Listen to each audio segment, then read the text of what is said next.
नमस्कार दोस्तों, मैं किरण गुप्ता और आप सभी का हमारे YouTube चैनल प्रारंभ फ्रॉम डार्कनेस टू लाइट में बहुत बहुत स्वागत है। दोस्तों, आज का वीडियो उन लोगों के लिए बहुत ही महत्वपूर्ण होने वाला है जो किसी भी प्रकार की कंपटीशन एग्ज़ाम की तैयारी कर रहे हैं और वो अच्छे वीडियो की तलाश में है। तो ये वीडियो आपके लिए महत्वपूर्ण हो सकता है, क्योंकि आज के वीडियो में मैं आप लोगों के साथ बहुत इंपॉर्टेंट क्वेश्चन जो है शेयर करने वाली हूँ, जो प्रतियोगिता प्रश्न में पूछे जाते हैं। तो वीडियो को ज़रूर पूरा वॉच कीजिएगा और वीडियो के क्वेश्चन आंसर को याद करने की कोशिश कीजिएगा। अगर उससे पहले आप मेरे YouTube चैनल पर नए हैं तो चैनल को सब्सक्राइब कर लीजिए और ऐसे ही वीडियो के लिए हमारे चैनल को ज़रूर फॉलो करते रहिए। तो आइए आज की वीडियो की शुरुआत करते हैं। तो आपका पहला क्वेश्चन है, 1 कैलोरी बराबर कितना जूल होता है? आंसर है आपका 4.2 जूल। नेक्स्ट क्वेश्चन है आपका, तापमान की सीजीएस सिस्टम में या सीजीएस पद्धति में इकाई क्या होती है? आंसर है डिग्री सेल्सियस। नेक्स्ट क्वेश्चन है आपका, तापमान की एसआई पद्धति में इकाई क्या होती है? तो एसआई पद्धति में तापमान की इकाई जो है वो केल्विन होती है। आपने साइंस में पढ़ा हुआ होगा सीजीएस पद्धति, एसआई पद्धति, एमकेएस पद्धति, तो उसी पद्धति में यहाँ पर तापमान की इकाई पूछी गई है। नेक्स्ट क्वेश्चन है आपका, किस पदार्थ का आयतन और आकार निश्चित नहीं होता है? आंसर है वायु। अब यहाँ वायु क्यों आंसर है फ्रेंड्स? तो यहाँ पर आपको ऑप्शन दिए रहेंगे, जैसे जल रहेगा और भी कुछ ऑप्शन में दिया रहेगा, तो आपको आंसर में वायु को टिक करना होता है। इसका आंसर है वायु। नेक्स्ट क्वेश्चन है आपका, कौन सा ऐसा पदार्थ है जिसको हम ना स्पर्श कर सकते हैं और ना तो देख सकते हैं? आंसर है आपका वायु। दोस्तों, यहाँ पर भी आपके पास 4 ऑप्शन रह सकते हैं, जैसे जल, वायु, चीनी, है ना, कांच, ऐसे ऑप्शन रह सकते हैं। तो जहां पर वायु रहेगा आपको उसमें टिक करना होता है। वायु किस अवस्था में पाया जाता है? आंसर है आपका गैसीय अवस्था में। नेक्स्ट क्वेश्चन है आपका, जल सामान्यतः जो जल होता है वो किस अवस्था में पाया जाता है? आंसर है आपका तरल अवस्था में। नेक्स्ट क्वेश्चन है आपका, कांच किस अवस्था में पाया जाता है? आंसर है आपका ठोस अवस्था में। दोस्तों, आपने पढ़ा हुआ होगा, ठोस मतलब जो सॉलिड चीज होता है ना, जो कठोर चीज होता है उसको हम लोग ये कहते हैं। और उसके बाद तरल जो लिक्विड फॉर्म में होता है ना, जैसे जल हो गया, जो भी लिक्विड फॉर्म में है वो तरल अवस्था होती है। और गैस अवस्था मतलब जो गैस के रूप में पाया जाता है, जैसे वायु। ठीक है, तो ये चीज आपको तीनों अवस्थाओं का पता होना चाहिए। नेक्स्ट क्वेश्चन है आपका, निम्नलिखित में से कौन सा पदार्थ तीनों अवस्था में पाया जाता है? मतलब गैसीय अवस्था में भी, तरल अवस्था में भी और ठोस अवस्था में भी। तो वहां पर आपके पास ऑप्शन रहेंगे दोस्तों। तो ऑप्शन में आपको जल को टिक करना है, क्योंकि जल जो है वो गैसीय अवस्था में भी आप उसको चेंज कर सकते हो, आप उसको कठोर में भी कन्वर्ट कर सकते हो बर्फ बनाकर, है ना, और लिक्विड अवस्था में भी जल पाया जाता है। तो जो भी ऑप्शन हो उसमें आपको जल को टिक आउट करना है।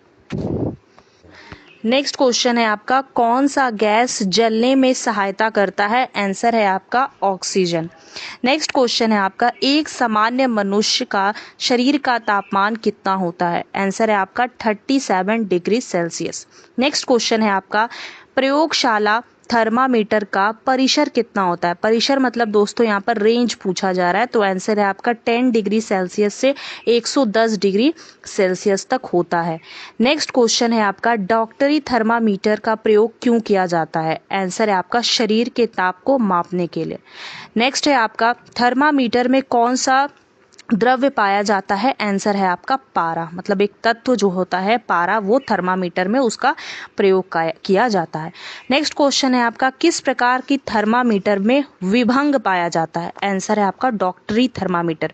दोस्तों, विभंग जो है एक अवरोध का काम करती है, जो पारा होता है उसको नीचे गिरने से वो बचाती है, इसलिए जो है वो एक रुकावट का काम करती है, जो कि डॉक्टरी थर्मामीटर में पाया जाता है।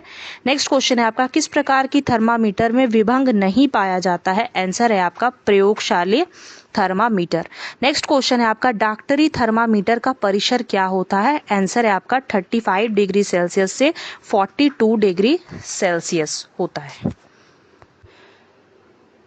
नेक्स्ट क्वेश्चन है आपका, अमीबा किस प्रकार का जीव है? आंसर आपका एक कोशिकीय जीव है। नेक्स्ट क्वेश्चन है आपका, रूमिनेंट किस जानवर को कहा जाता है? आंसर है आपका घास खाने वाले जानवर को। नेक्स्ट है आपका सेलुलोज का पाचन किस प्रकार के जानवर कर सकते हैं? आंसर है आपका रूमिनेंट। मतलब सेलुलोज एक प्रकार का दोस्तों कार्बोहाइड्रेट होता है जो कि हम मनुष्य नहीं पचा सकते हैं। वो जो घास खाने वाले जानवर होते हैं जैसे गाय है, बकरी है, ये ही जो है इस सेलुलोज को पचा सकते हैं। नेक्स्ट क्वेश्चन है आपका कार्बोहाइड्रेट का विघटन किस पे होता है? आंसर है आपका ग्लूकोज। नेक्स्ट क्वेश्चन है आपका प्रोटीन का विघटन किस तत्व में होता है? आंसर है आपका अमीनो अम्ल। नेक्स्ट क्वेश्चन है आपका हीरे को 900 डिग्री सेल्सियस पर गर्म करने पर कौन सा गैस प्राप्त होता है? आंसर है आपका carbon dioxide CO2। Next question है आपका ऊष्मा की इकाई क्या है? आंसर है आपका कैलोरी। नेक्स्ट क्वेश्चन है आपका बर्फ की गुप्त ऊष्मा कितनी होती है? आंसर होगा आपका 80 कैलोरी प्रति ग्राम। नेक्स्ट क्वेश्चन है आपका कोयले का जलना किस प्रकार की क्रिया होती है? तो ये एक रासायनिक क्रिया होती है। नेक्स्ट क्वेश्चन है कोयले को टुकड़े टुकड़े करना किस प्रकार की क्रिया होती है? आंसर है भौतिक प्रक्रिया होती है या भौतिक परिवर्तन। दोस्तों मैं ये एक चीज यहाँ पर आपको बताना जरूर चाहूंगी कि भौतिक परिवर्तन वो परिवर्तन होता है जिसमें कोई नया वस्तु नहीं बनता है, बस उसके आकार में क्या होता है परिवर्तन होता है। जैसे अगर आप लकड़ी को छोटे छोटे टुकड़ों में काट दे रहे हो तो उसका सिर्फ आकार बदल रहा है, वो वस्तु नहीं बदल रही है, तो वो भौतिक परिवर्तन है। और अगर किसी प्रकार की जैसे आप कोयले को जला रहे हो तो कोयला जल जा रहा है और उससे जलने के बाद क्या हो रहा है ना, उससे राख निकल रहा है, उससे गैस निकल रहा है ना, कई तरह की गैस निकल रही है और फिर राख बच रहा है, तो एक नया तत्व बन रहा है। तो जब भी कुछ नया जो है चेंजिंग आएगा और जब कुछ गैसें निकलेगी, कुछ नया पदार्थ बनेगा, तो वो होता है रासायनिक परिवर्तन होता है। एक और आपका क्वेश्चन जैसे है नेक्स्ट है कि गीले कपड़े को छत पर सुखाना किस प्रकार की क्रिया होती है? आंसर है आपका भौतिक परिवर्तन होती है। नेक्स्ट आपका क्वेश्चन है मैग्नीशियम फीता जलना किस प्रकार की क्रिया है? आंसर है रासायनिक परिवर्तन। नेक्स्ट क्वेश्चन है आपका लोहे में जंग लगना किस प्रकार का परिवर्तन है? आंसर है रासायनिक परिवर्तन। नेक्स्ट है कौन से निम्नलिखित में से किस प्रक्रिया द्वारा लोहे में जंग लगने से लोहे को बचाया जा सकता है? आंसर है आपका पेंट द्वारा या जिंक की परत चढ़ाकर। तो दोस्तों ऑप्शन में जो रहेगा आपको उसमें टिक करना है। और आज का लास्ट क्वेश्चन है लोहे में जंग क्यों लग जाता है? तो आंसर है जल और ऑक्सीजन के उपस्थिति के कारण जो है लोहे में जंग लग जाता है। तो आई होप आपको ये सारे क्वेश्चन बहुत अच्छे से क्लियर हुए होंगे दोस्तों।